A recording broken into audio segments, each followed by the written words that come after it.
ഈസിയായി എങ്ങനെ മട്ടൻ കറി തയ്യാറാക്കാമെന്ന് നോക്കാം. അതിനായി ഒരു പാനിലോട്ട് വെളിച്ചെണ്ണ ഒഴിച്ചു കൊടുക്കാം. 2 സവാള നീളത്തിൽ അരിഞ്ഞത് ഇട്ട് കൊടുക്കാം.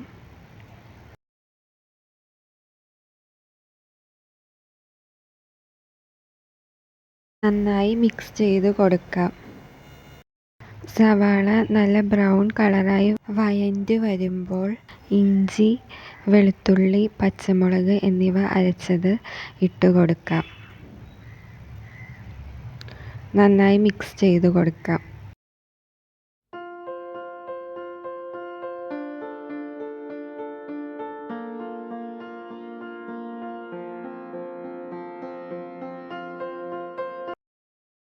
ഇതിൻ്റെ പച്ചമണം മാറിയ ശേഷം തക്കാളി ചേർത്ത് കൊടുക്കാം.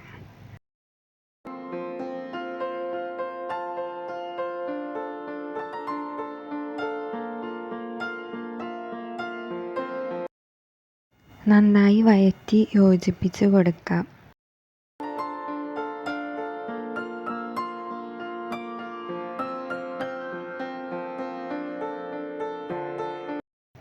കറിവേപ്പില ഇട്ട് കൊടുക്കാം.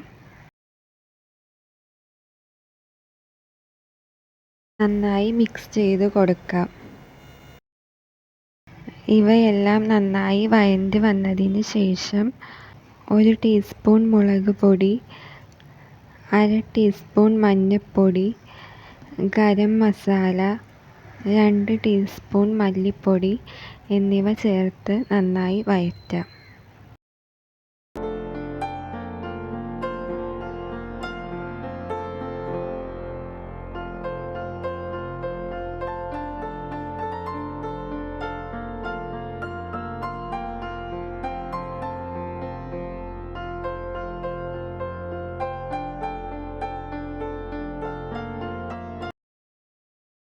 ഇത് നന്നായി വഴണ്ട് വരുമ്പോൾ വേവിച്ച് വെച്ച മട്ടൻ്റെ കുറച്ച് വെള്ളവും കൂടി ചേർത്ത് നന്നായി മിക്സ് ചെയ്ത് കൊടുക്കാം.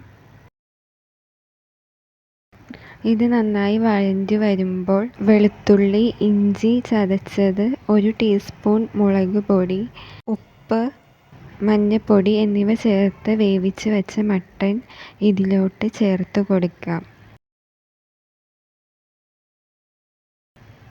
നന്നായി ഇളക്കി യോജിപ്പിക്കാം.